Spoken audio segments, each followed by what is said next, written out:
Қайырлы кеш, қалайсыздар? Енді алдынан бері Айлинді сторисқа немесе тиктокқа салған кезде көп сұрайды. Айлиннің түрін қашан көрсетесіз? Тезірек көрсетіңізші, 1 жастан асты ғой деп. Енді Эмирді туғаннан кейін 40-нан шығарғаннан кейін сразу көрсетіп тастадық түрін. Енді Айлинді көрсетуге сәл қорқам, өйткені қыз бала нәзік жанды болып келеді. Көз тіл деген нәрсе бар деп, енді Эмирде де болды ғой көз тіл деген нәрсе, бірақ сенбедік та. Бірақ Эмир ол кезде кішкентай кезінде көп ауырған болатын. Сол үшін Айлинді мен лучше көрсетпеймін деп осы уақытқа дейін жүрдім. Енді 1 жас 3 айдан асып жатыр. Бұйырса жақын арада көрсететін боламын. Но деген нәрсе бар. Айлинмен бірге видео салатын кезде бірге видео түсірейік деп Хуршет өткенде ұсыныс жасаған болатын.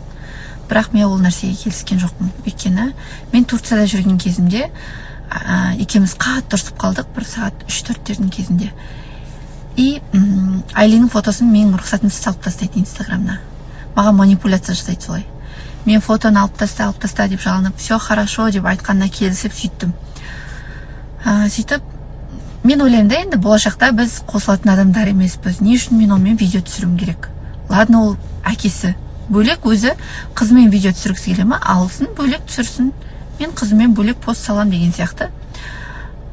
Білмеймін енді кімдікі дұрыс, мен өзімнің шешім солай. Сіздер қалай ойлайсыздар? Келе жатырмыз. Өзіміздің любимый КЦК-ге новый филиал ашылған екен ғой. Или бұрыннан бар ма, біз білмейміз, спутникте. Как раз жап-жақ не бізге, қазіргі немізге. Баратық енді продукт алып. Біздің район осы. Үйіртіп, жолда әңгелек жеп жатырмыз. Бір кісі әңгелек қатты жақсы. Рахат болсын. Bir шетінен шаршайсың жолда жүріп. Bir шетінен ел көресің, жер көресің. Неше түрлі адамдар көресің. Соны бір ауыз айтасың. Аға жатыр. Оқуына, бір ай оқуға келдім. Дәрліна. Таңғы 5-те тұрып отыр.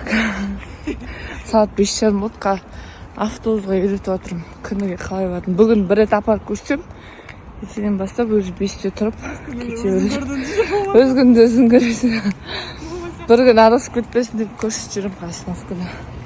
Қалай бару керектігін. Ленаны алып келдім. Ровно 7-де. Давай. Бір рет автобуспен көрсеттім, қалай келетін. Енді өзі барады арқылай. Напофиг далаға шығып кеттім.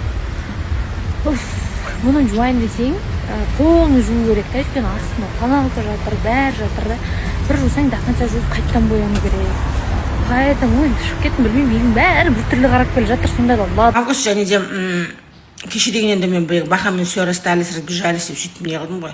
Еркектер жазып кетті да, танысайық, жақын танысайық, ұнайсың, әдемісің, бірдеңке қыздар, ой, жігіттер, пожалуйста, мен деген басқа бай іздеп жатқан жоқпын.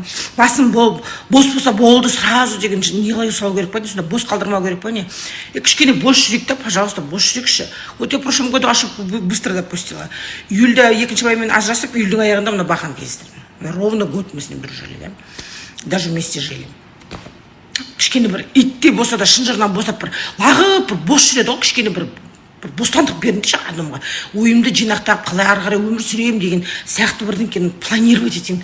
Кішкене есімді жинайын, бір жігіттер танысайық деп жазбаңдаршы, пожалуйста.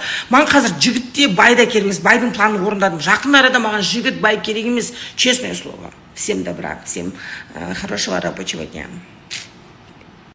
Негізінен мен былай жалғыз тұрып көрмеген адаммын ғой енді. Мына екінші күйленген сразу бақа пая келсе дегендей. И бүгін таңертең оянам да.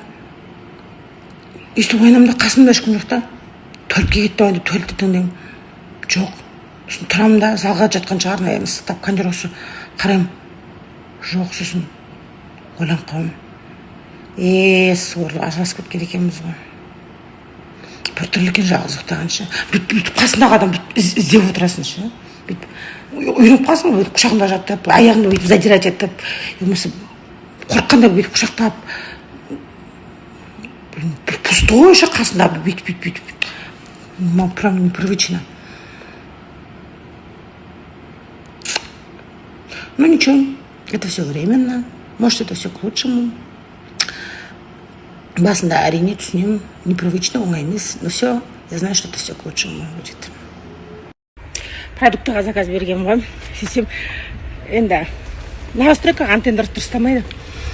Курьер келіп сигнал деп тұр. Обычно бақа қарайтын еді ғой, бір сигнал болса телевизор қарайды. Мен вообще бұл жақта музыкам да телевизор естіп тұрып сигнал, как будто там мен қарамау керекпін ше, мына кім келіп тұрған.